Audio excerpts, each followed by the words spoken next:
Shalom to you all, and this is a Parashat Vayeshev. It is Genesis chapter 37, verse 1. Vayeshev Yaakov be'eretz megurei aviv be'eretz Canaan. And Jacob settled in the land of his father's dwelling, in the land of Canaan. And then verse 2, Ele toldot Yaakov Yosef ben 17 shana. These are the offsprings or the outcomes of Jacob. Joseph is 17 years old. So the sentence continues. He was with his brothers with the sheep, and he associated himself with the children of Bilhah and Zilpah, his wife's wives. And Joseph spoke evil about them to their father. So we have here a whole picture in 3 verses, which is setting us, 2 verses, setting us to one of the most famous stories in the history of humanity, the story of Joseph. And now question is, what do we take from this story for everyday life? Which is basically the only reason we're allowed to study Torah. Because when we learn about the power of the Torah and the study of the Torah, we understand that the Torah is not just stories, as the Zohar insists to say. It's not about history also. It is about a tool for us to overcome our negativity and to create better life and closeness to the Creator. So just the background for the story, we had in a previous parashat Vayishlach, Jacob, that had this big issue with his brother Esav. He runs away after he's stealing the blessing, and he's buying the birthright. He's stealing the blessing.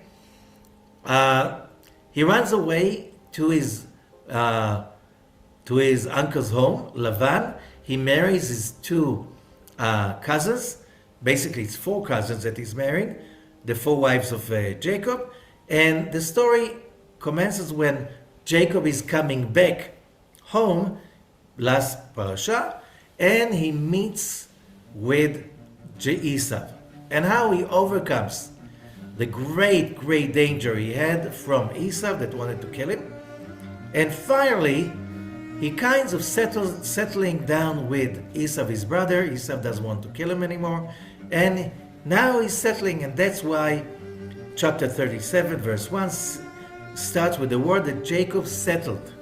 He was finally, Esau does not want to kill him.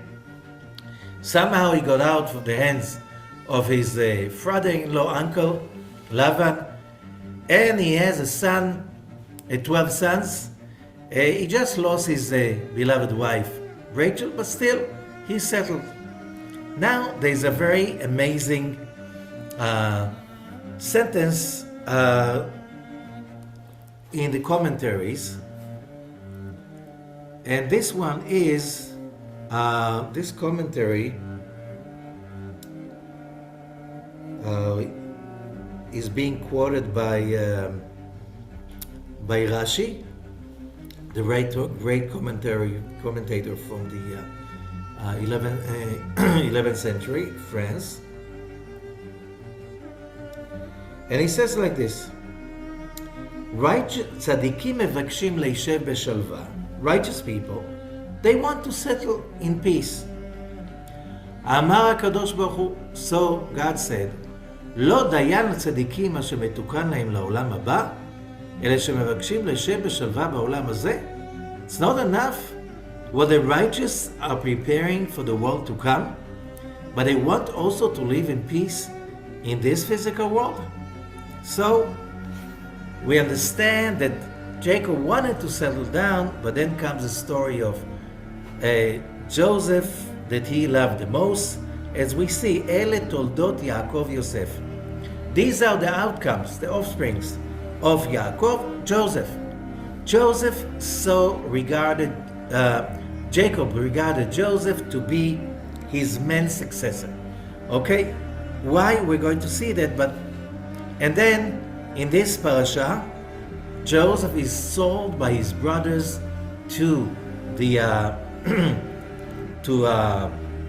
merchants. They sell Joseph as a slave in Egypt, and the story is known. But first of all, let us understand what is this issue that the whole parasha is around. Why can't the righteous people sit in peace? Why can't they just, be comfortable for a moment? It's tough. One of the greatest enigmas that people are trying to find, the same story, the same issues. Why do bad things happen to good people? Here, Jacob is a righteous person. He never had a dull moment. Challenges. How many people have a brother who wants to kill you? And then it looks like it stays in the family. Joseph has the same thing. His brothers want to kill him. He's also being saved miraculously. So what is our message? What do we learn from that? So we must understand what the Zohar is saying about it.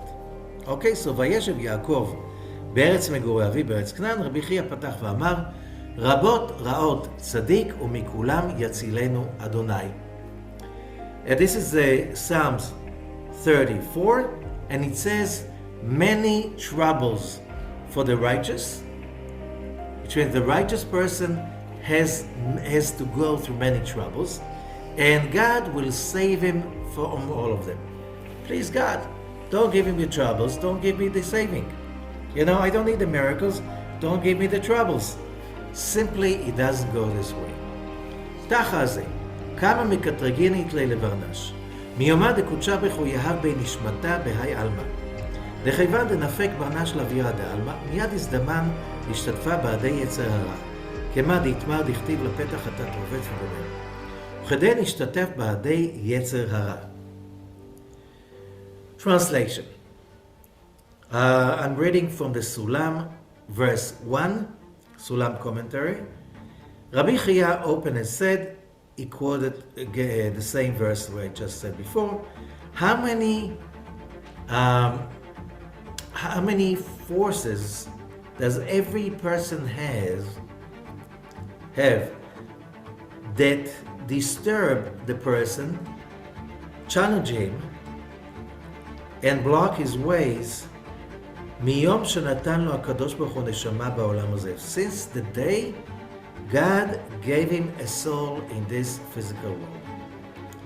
דכיוון יצא אדם לאוויר העולם. The moment a human being comes out to the air of this physical world and he has his first breath, מיד נזדמן יצר הרע להשתתף עמו. Immediately the evil inclination joins him.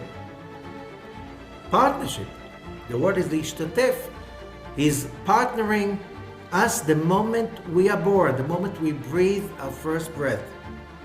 כמו שלמדנו שכתוב לפתח חטאת רובץ. This is a known verse, Genesis chapter 4.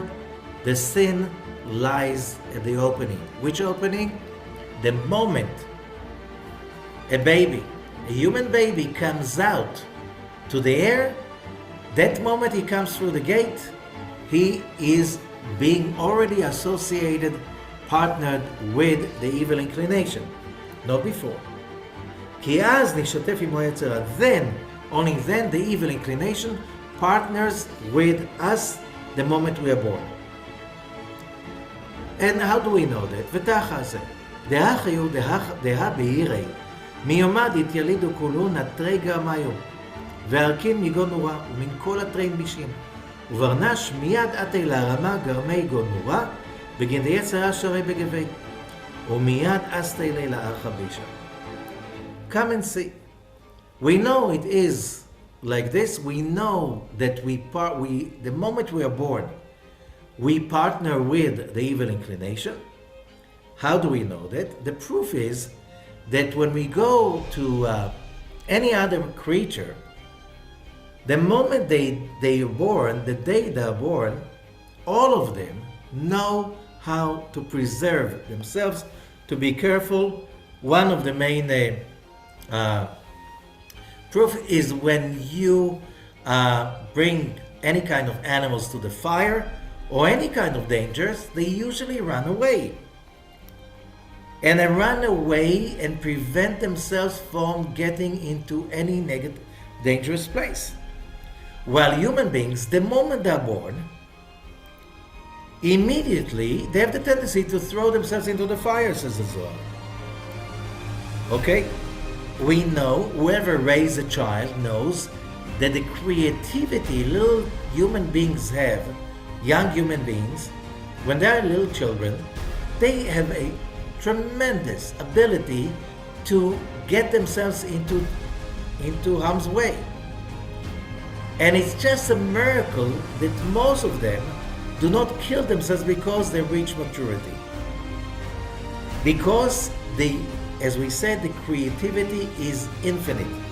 How to create, to bring yourself into harm's way and to risk your life. Why is it like this? Because it's the proof that we have the evil inclination.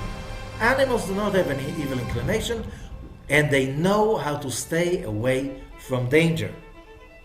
Even though animals are curious, you see in many, especially with mammals, you see curiosity, you see the drive to learn new terrains and stuff like this, still they know how to preserve themselves and run away from danger.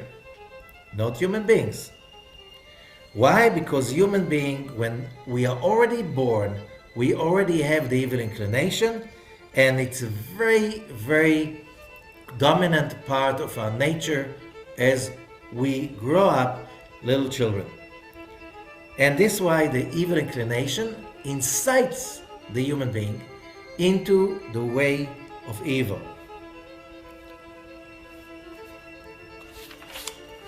Okay. And why is that?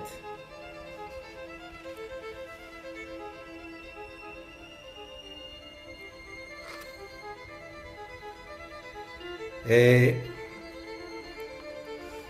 just want to read verse 7, where it says that the evil inclination, the good inclination is called a young boy. Why? Because he's younger. When do we get our good inclination? At our bar or bat mitzvah. When, if I'm a girl, it's at the age of 12th birthday, a boy, 13th birthday. Only then, what we have till that age, it's the evil inclination. So the evil inclination is called an old king. First of all, he's older. Second, he's the king. He runs the show all those years till the 12th or 13th birthday. Okay? And he is a fool because all his ways takes us to the wrong way, which is foolish.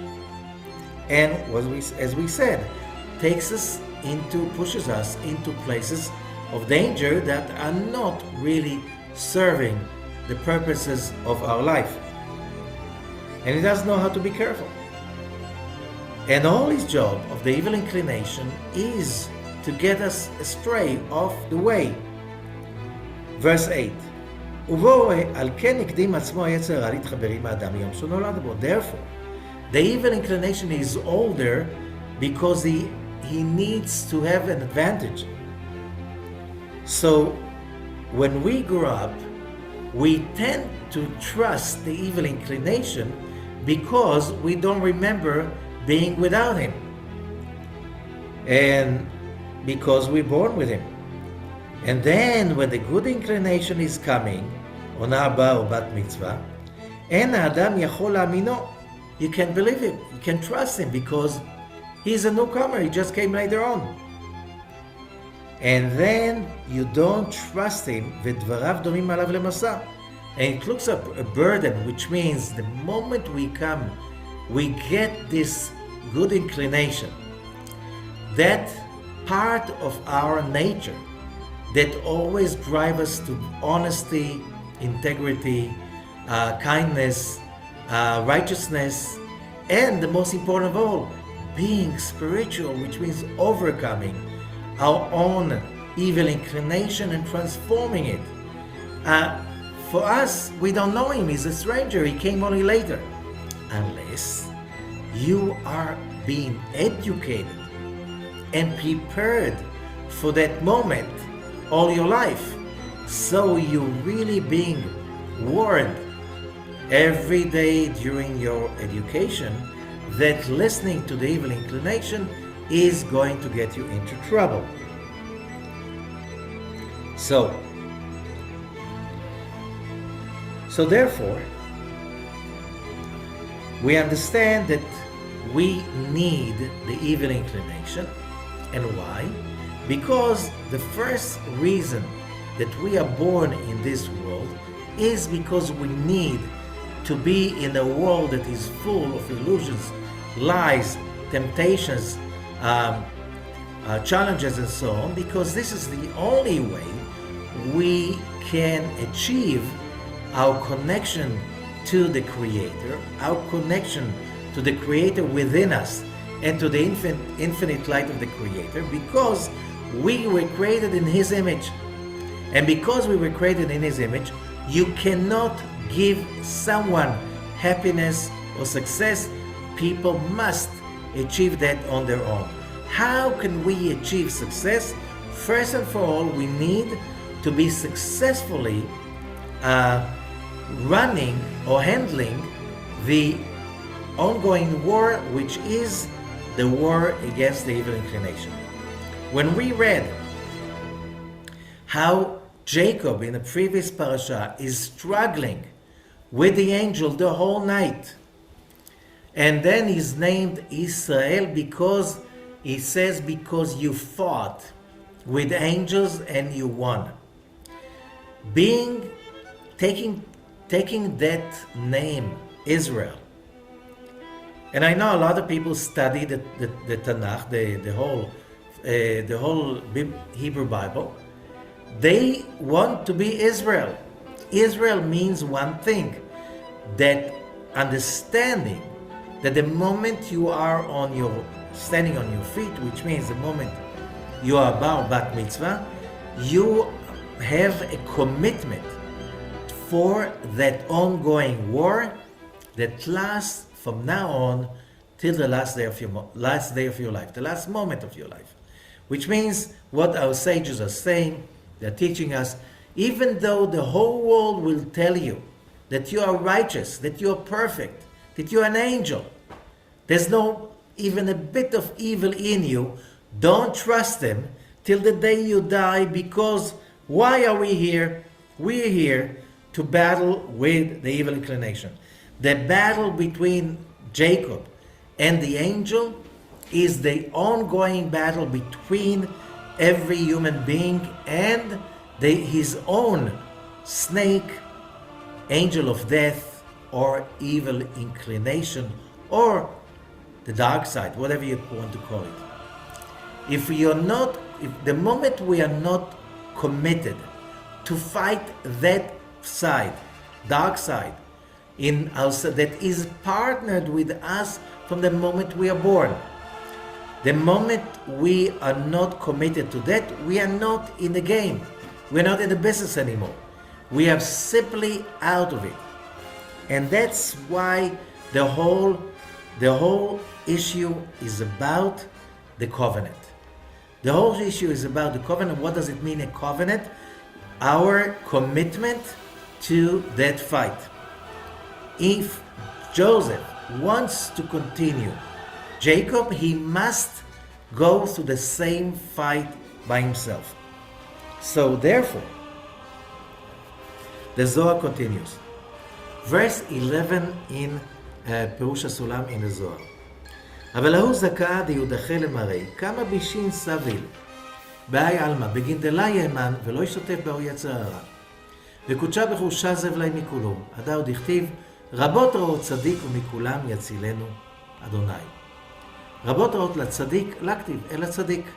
בגין דקודשה ברכו יתראי בי, ובגין כך, קודשה ברכו יתראי באו ברנש, ושזב להם מכולה, Alma vai, alma adeate zakachulake. Translation. That righteous person that has an awe, he is really in awe of his master, his creator. He is really in awareness. That's awe.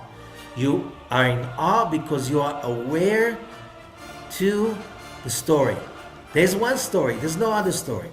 The story is not accumulating gold or accumulating expensive cars or accumulating titles or accumulating a nice family or nice possessions.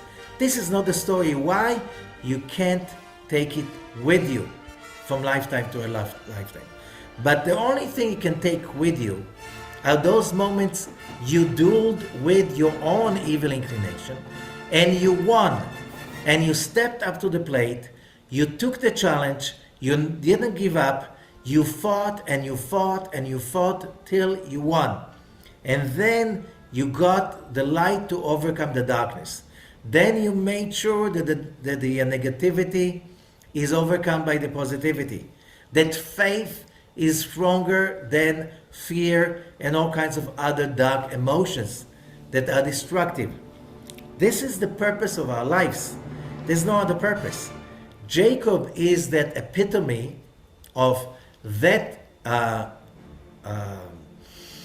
prototype of a human being that somehow reached the top, being able to take these two forces, as we spoke about them in previous weeks, the chesed, the loving kindness, and the judgment, which is discipline, which is fighting for yourself and your identity. This, and he puts them together, merging them together to become Israel. What does it mean? Israel, dueling, fighting, always against the evil inclination, which means day and night, week after week, month after month, year after year, it's an ongoing battle. And the battle is, I know that I am partnering with the evil inclination, when that means that the way I see the world, the way I perceive the world, the way I experience the world, the way I feel stuff, I need always to be on a duel, on a fight, to improve, overcome, transform, get out of the box. It's an ongoing warfare. Okay, so this is the consciousness we are getting in this parasha. You can't settle down. You can't say, you know what? I fought the evil inclination for about 20, 30 years. Now it's time to rest a little bit. I want to retire. Only when we die, we retire. Till the moment we die, our sages are telling us the war is not over. So, why? The evil inclination doesn't retire, so why should I retire? As long he didn't retire, I cannot retire either.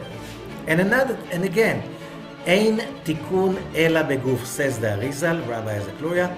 A correction can happen only within the body, which means you can have out-of-body experiences that are so amazing. You can send your soul to out-of-body experience for hours.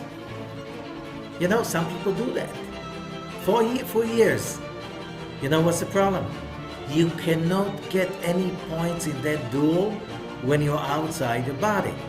Only when you are inside your body, you partner with the evil inclination. Only then it is considered a duel. Only then you can really experience victory and achievement. So we need the evil inclination in order to get scores in this game which is called human life.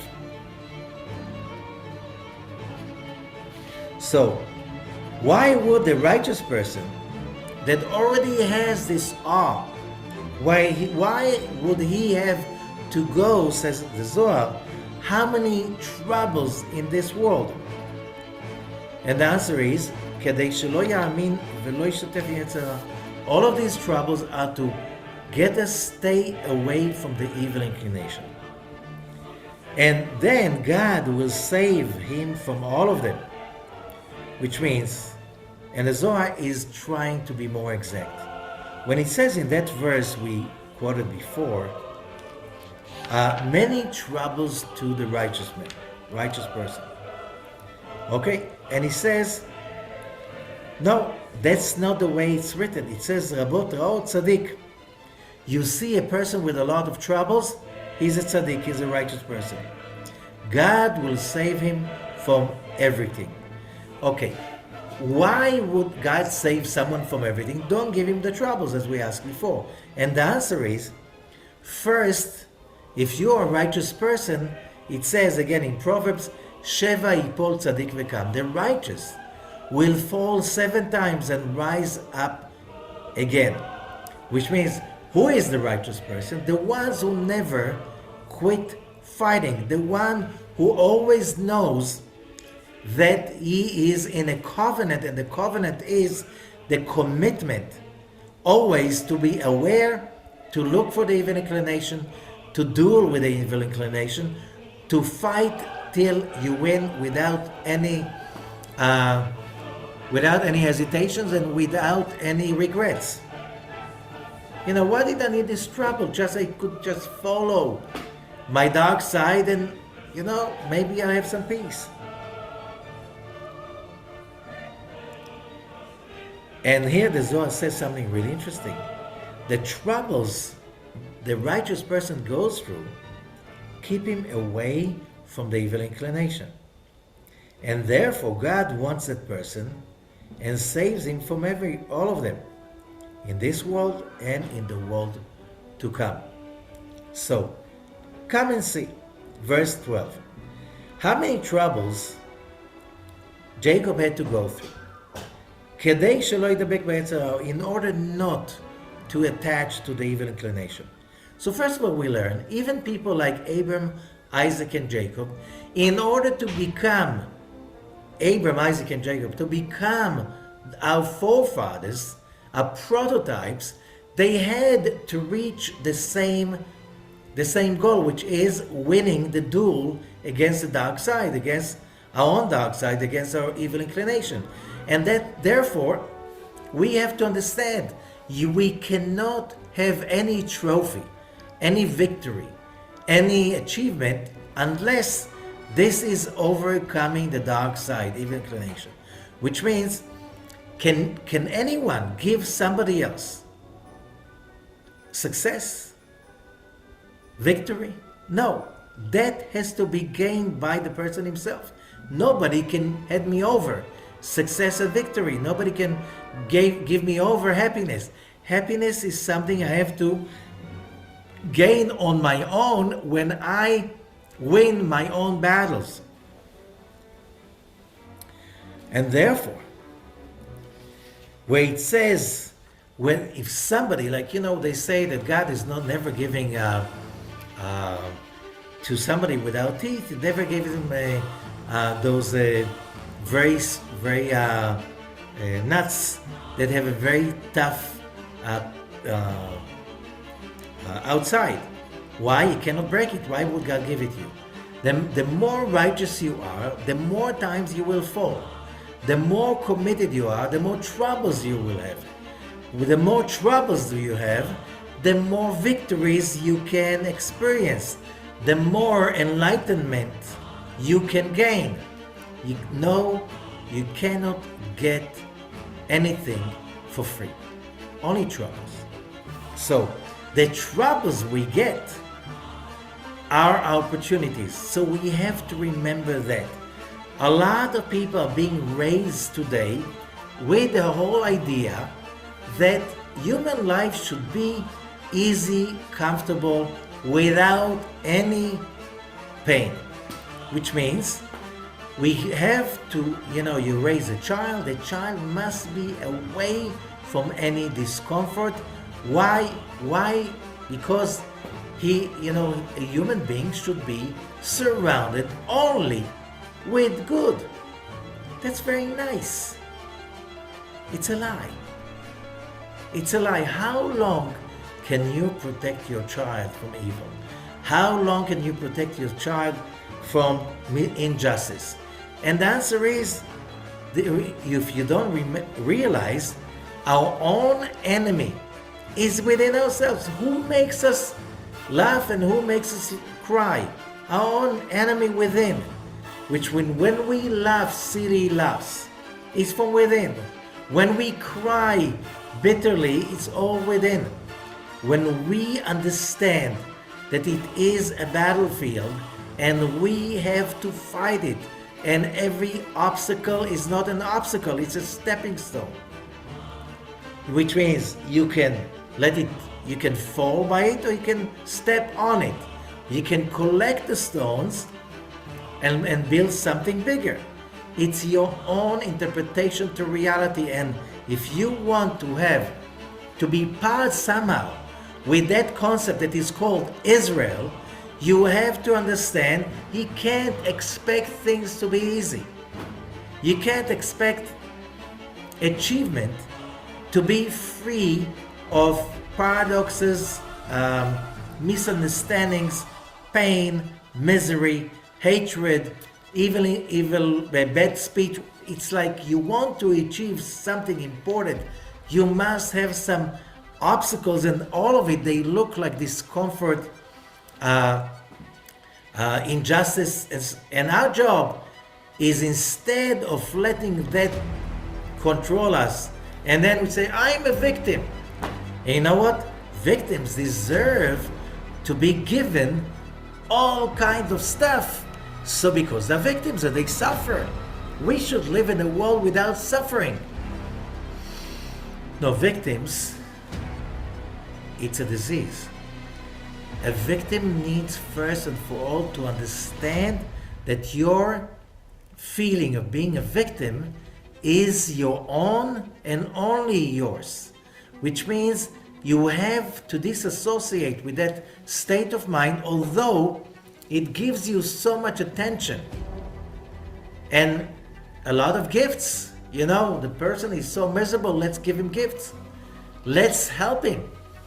And you cannot rid someone from being a victim. It's only the person himself must come to a moment, I'm not a victim anymore. From now on, I'm not going there. I'm not using that state of mind. This is a very crucial thing to understand. And so, let's continue. How is that connected to Jacob and Esau? So we understood Jacob became a patriarch, a forefather, not just of the Israelite nation, but whoever follows monotheism and the ideas of monotheism in the whole world, you have to understand that you have to follow Jacob. What does it mean? You're nobody's victim. You always fight that thought, that consciousness of victimization, and you always know that you have to fight with and against your evil inclination, even if it takes you the whole night. It's night. Why is it night? Why is it dark? Because you allow the victimization, the pain, the misery, the sorrow to take over. God, take it away from me. Yes. So you're praying. Jacob prayed. But the moment you're praying, it means that you really mean that. You're really meaning to take the responsibility for your own feelings, for your own emotions. So you can't allow that to take over you. This is Jacob. So, all of these discomfort and evils are there, as it says in verse 12, we read it before. They are there to keep us away from the evil inclination. Because when everything is nice and comfortable, we tend to basically rest on our laurels. We don't grow. We do not even like challenges. We hate them. Why? Because we think that it's like in the upper worlds, we should live in peace all the time, and it's unfair if somebody bothers us. You know, if nobody bothers us, our evil inclination will take over. When is that our evil inclination defeated? When we face challenges, troubles, and we do not listen to the evil inclination that says, you're afraid, you missed, you're going to fail, you're going to lose it, it's your last day. When we listen to that, we're not fighting for our lives. We're not really applying the main purpose of our life, being light warriors. If you're not a light warrior, it's tough. You see a lot of people in our culture depressed, upset, hateful. It's always going together. When a person simply decides that I'm a victim, I was abused, I was taken advantage of, and it's not fair, and therefore I hate all those ones who are successful, because if they're successful, they're not victims, so they're my enemies. No. It says, Kinat sofrim tarbe chokhmah. Jealousy among authors will make more wisdom. What does it mean? Competition is very fruitful in economy, in wisdom, science. Wherever you go, competition is very, very productive. The more competition there is, the more productivity there is. You want to live a life, there is no competition, that's called communism, or any kind of other socialism, which means no competition. Everybody is equal and nobody wins, nobody loses. Everybody loses. History shows that. Humans need competition.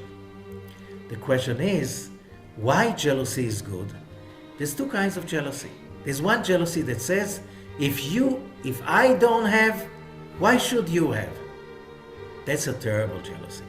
This is a jealousy confined in many cultures, civilizations, and religions.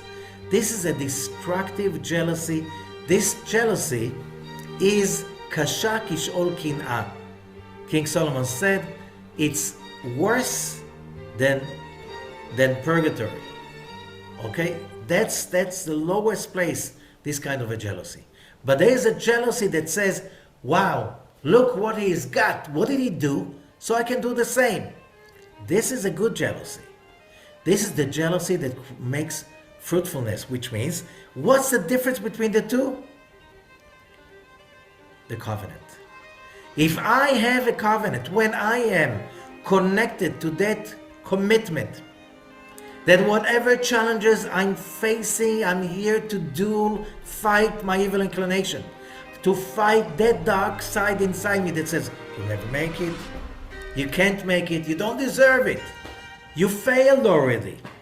They are evil, and that's why you'll always be at the bottom. That's an evil inclination. The good inclination is saying, I heard the evil inclination, I heard you, and I'm going to spite you. You told me you can't make it, I'll make it. You told me you don't worth it, I'll make myself worth it. You see somebody else has it, oh, because he stole from everybody. He cheated and he lied. No, not necessarily. If he achieved it, it means that it's possible. And if it's possible, I can make it. If I just trust myself, trust God, and I make the effort, I will be able to be successful. And that's exactly the difference. Are we committed for self-transformation? Are we committed to fight daily our evil inclination or not?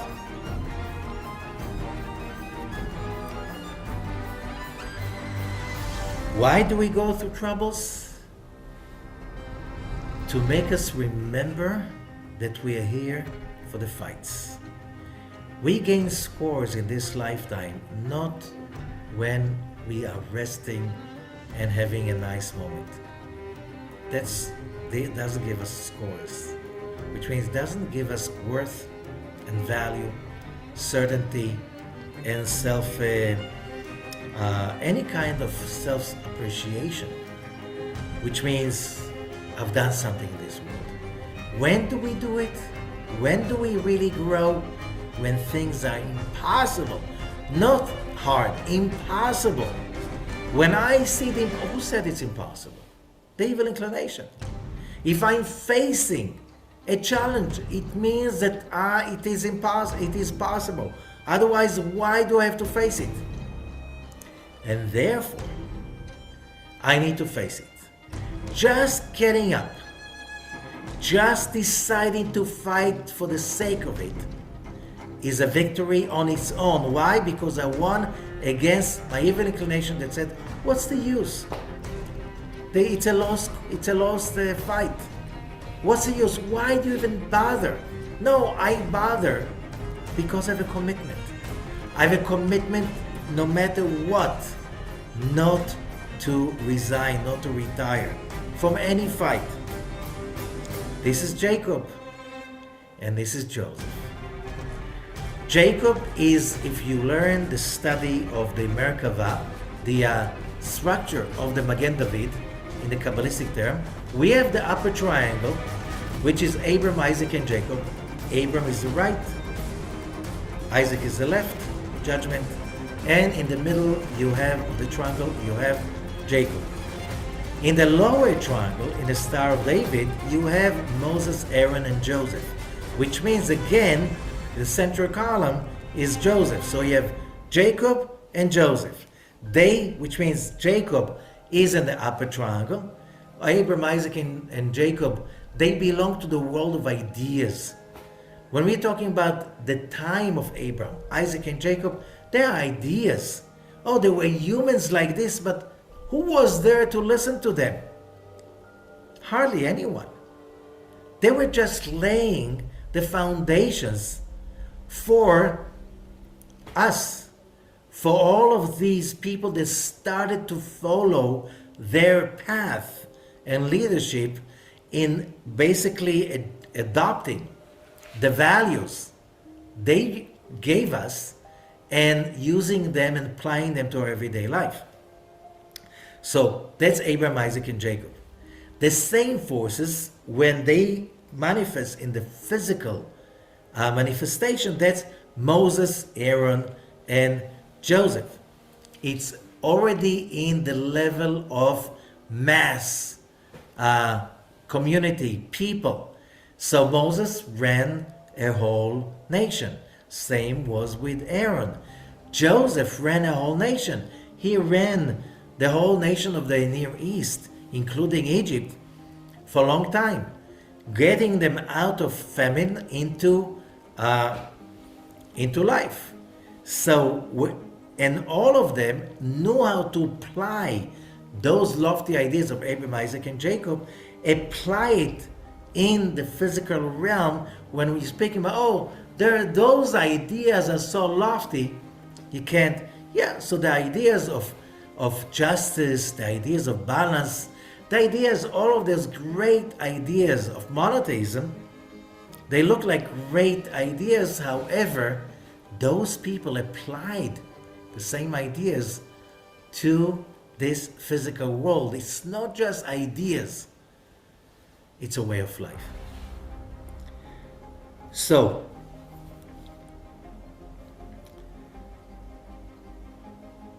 Joseph, in order to become Joseph, he could not become Joseph being raised by Jacob home when Jacob could afford already to protect Joseph from all evil.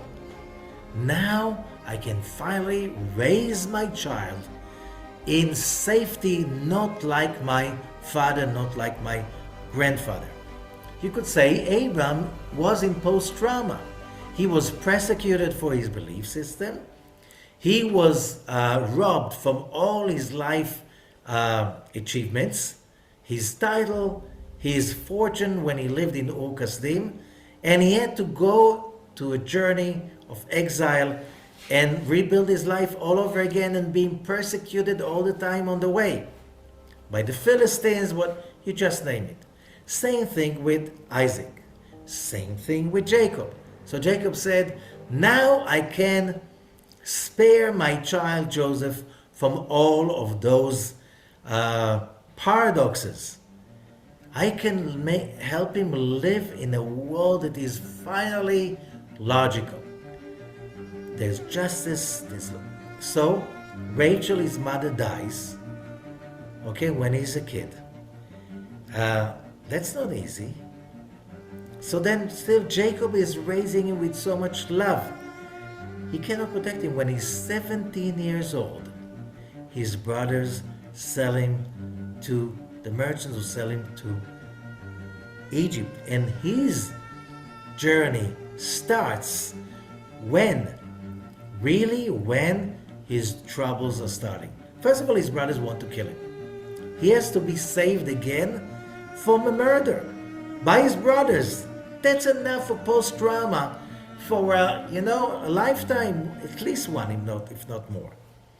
So, to become Jacob had to be raised with a killer brother, had to grow in the presence of a killer uncle and father-in-law. He had to, whatever he went through, he had to go through to become a Jacob, to become Israel. Same thing with Joseph. To be central column of the lower triangle, to be a central column and to be a prototype for the central column in the physical world, which means the Sephirah of Yesod. You cannot do it living a comfortable life with your sage father, Jacob. You have to go and create it on your own. Okay, so you ask, where is justice? Not here. Not in this world.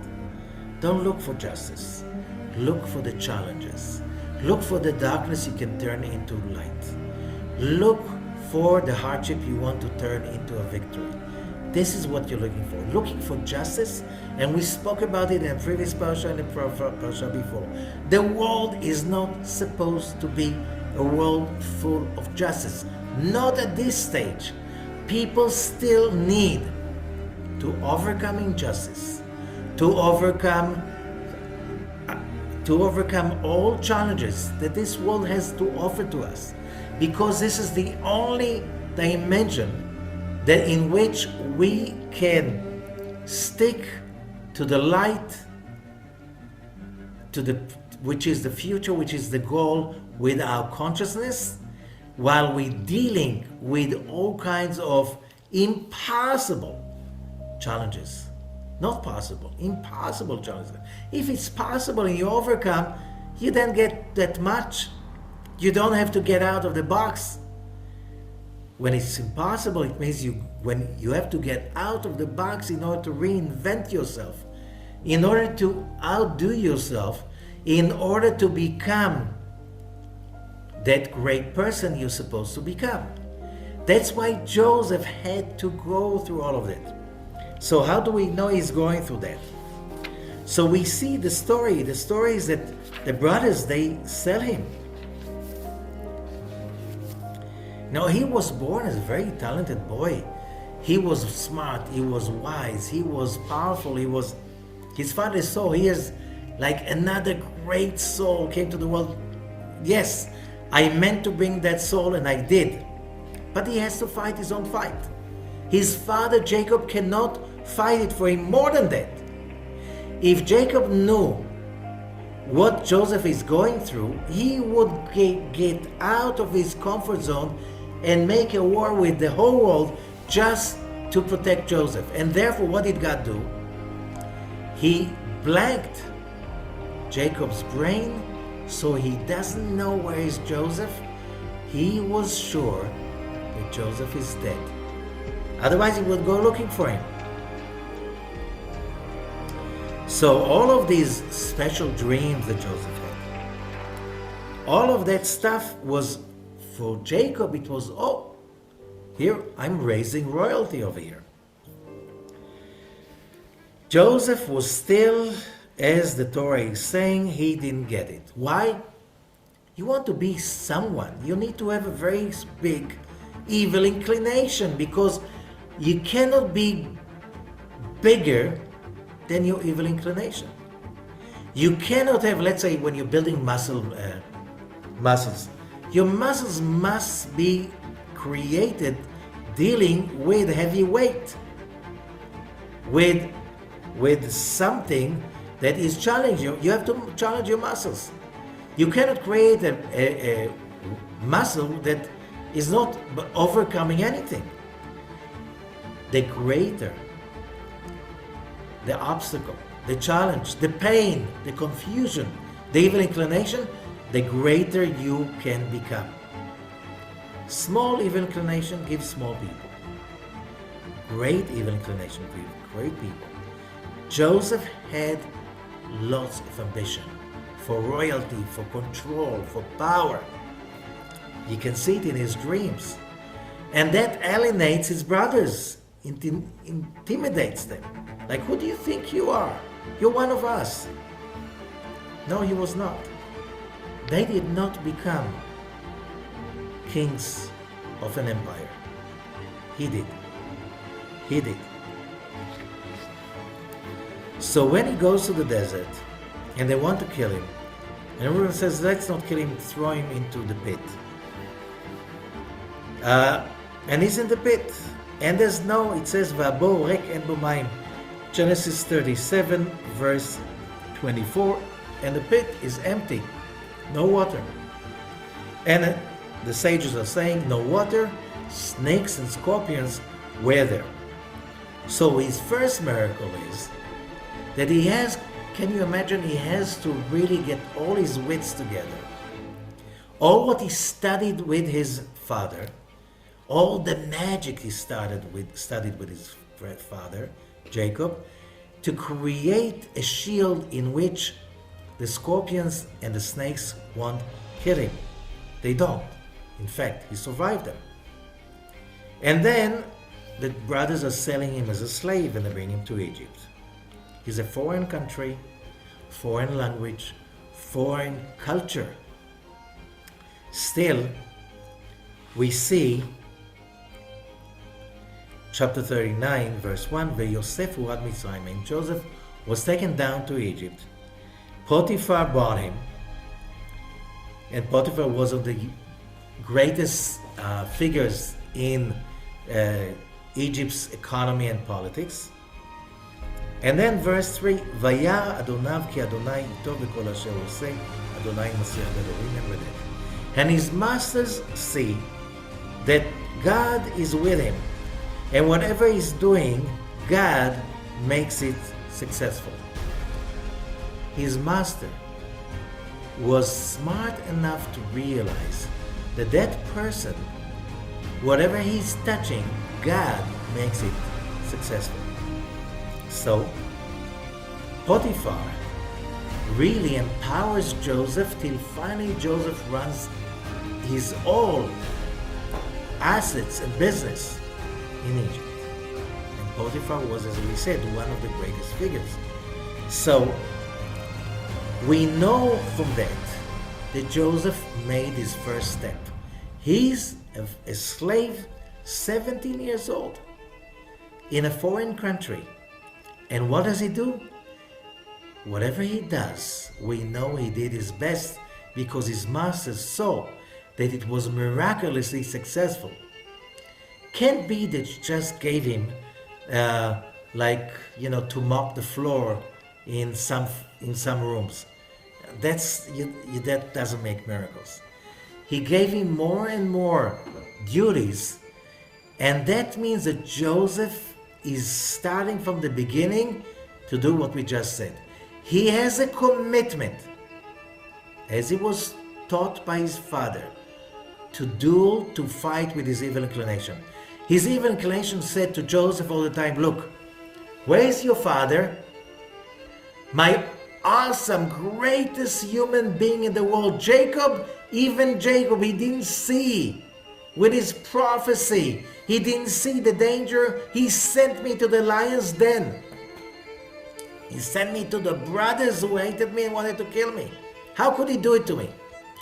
Joseph could have been with anger like a lot of people have to their parents? How come they did not secure me and protect me from that evil? He was not. Because you cannot be successful that way and blaming and hating at the same time. Impossible. Impossible. More than that, he was not in trauma. I was like royalty in the household of Jacob and Isaac. And now I'm a slave in Egypt, the pit. Egypt was the most like filthy, I'm talking about spiritually,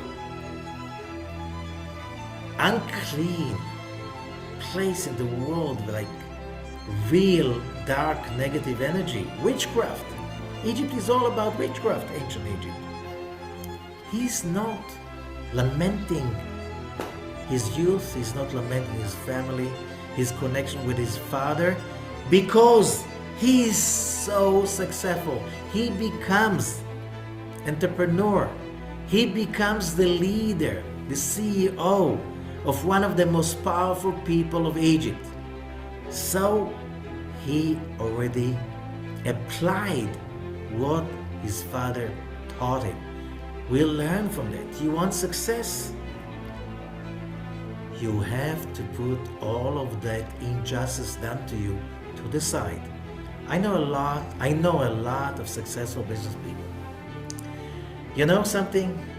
The more successful you are, the more people cheat you, hurt you, the more injustice done to you.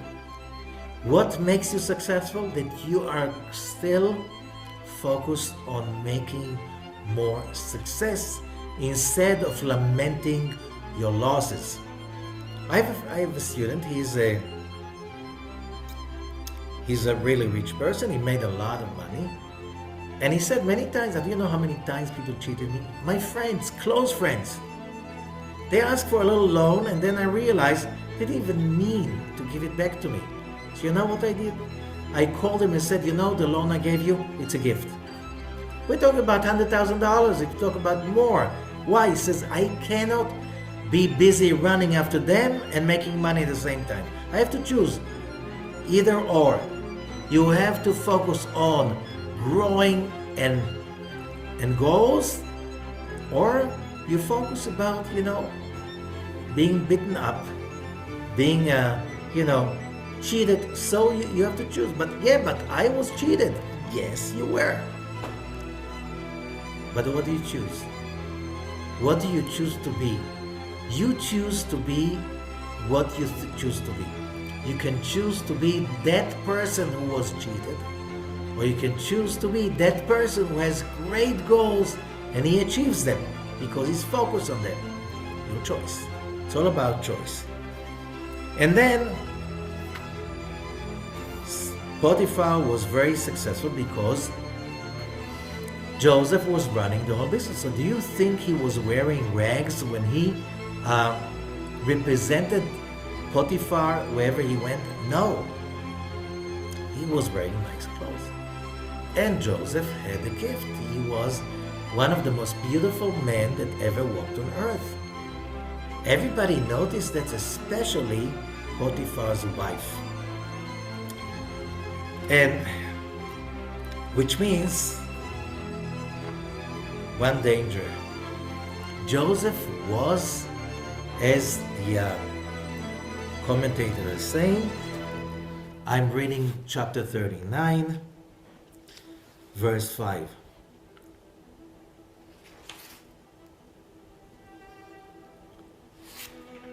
ויהי מאז הפקיד אותו בביתו על כל אשר יש לו, ויברך אדוני את בית המצרי בגלל יוסף, ויהי ברכת אדוני בכל אשר יש לו בבית ובשדה.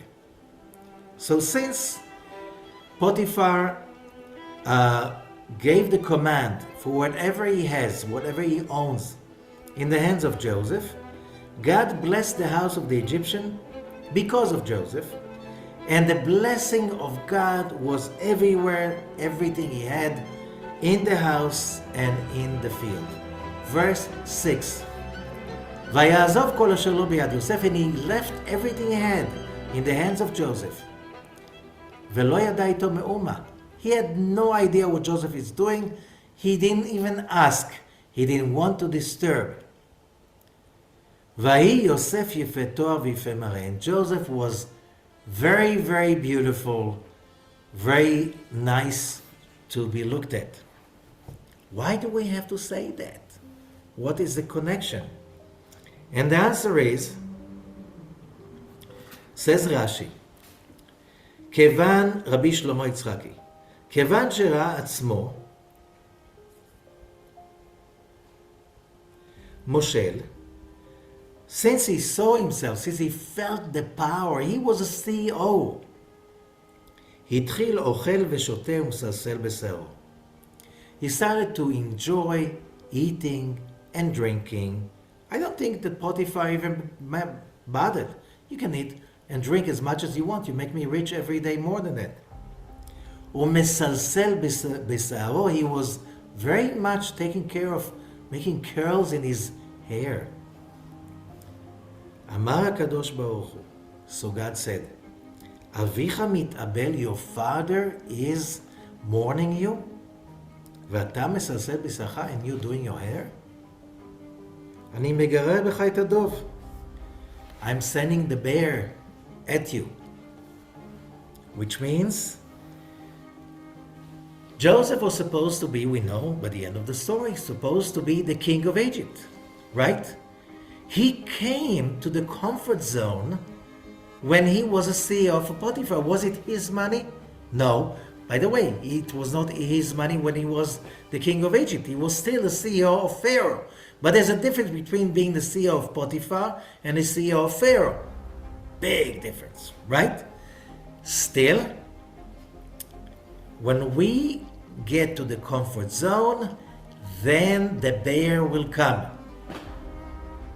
The moment we deny the reason of our existence, which is fighting, as we said, being Israel, always being on the fight. What fight? Against our evil inclination, not resting on our laurels, always realizing every day I woke up in the morning for another fight, and the fight is overcoming, always being aware to our anger, to our dissatisfaction, to our lust, to every low emotion and desire, any selfishness. This is being Israel. Israel means always fighting, always looking for the deficiency and fixing it, correcting it, overcoming it. Otherwise, if you did not fight the whole day, what have you done the whole day? You wasted your time.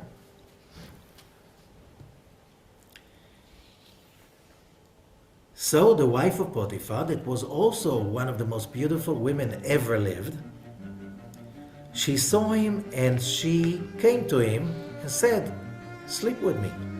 Verse 7. This is Egypt. Okay? She was an owner. She could do with her slave whatever she wanted. And then comes a special word. Verse 8. Vaima'en.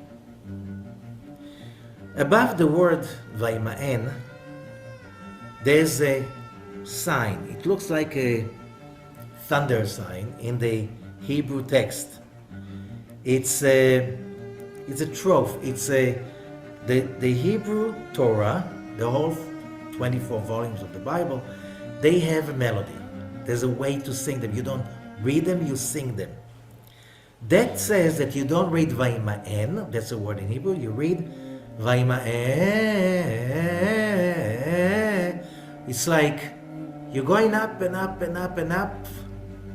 Where? Joseph, he knew that on one hand, she can kill him if he doesn't say yes. She owns him. But on the other hand, he was committed to the values and the ideas that his father and grandfather taught him. You can't sleep with somebody else's wife. Otherwise, you're not here in this world just for that. Even though it looks like, what can I do? She'll kill me. I have an excuse. Joseph overcame his own lust, and even later when she cheated him and brought him to her bed, and he ran away, he knew the consequences. She will be very angry, and she was. And she blamed him that he tried to rape her. And that could be death sentence also. And he answers to her, how could I do that? Your husband gave me so much trust. And he gave me all of that.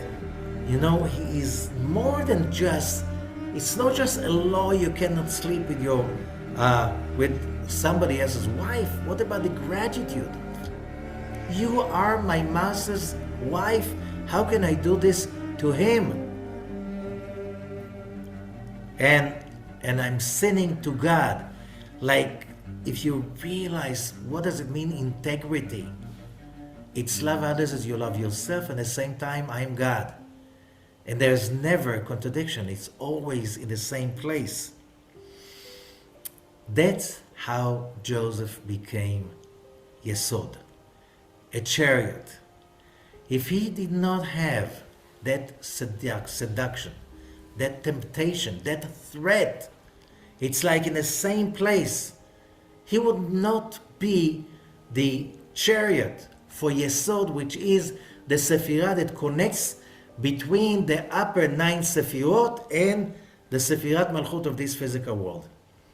You cannot have gain without the pain, without the commitment, without the fight against the evil inclination. You're not a human being.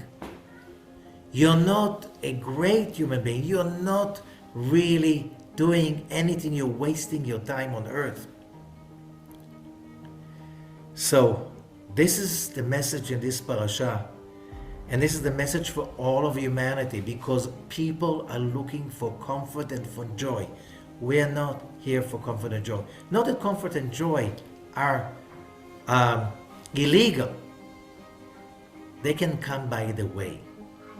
But we're not here for that. You know why? In the endless, before the Tzimtzum, God created everything perfect. We had more comfort and joy you can even imagine. The point is, we're not here for it. We're here for the struggle. We're here for the commitment for the struggle. That's how you gain. That's a Firat. It is called Yosef. Committing for universal, absolute values. Sticking with the Torah, sticking with its values and fighting for it.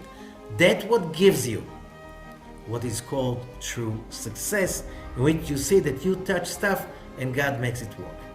Thank you so much, and good luck in your own work.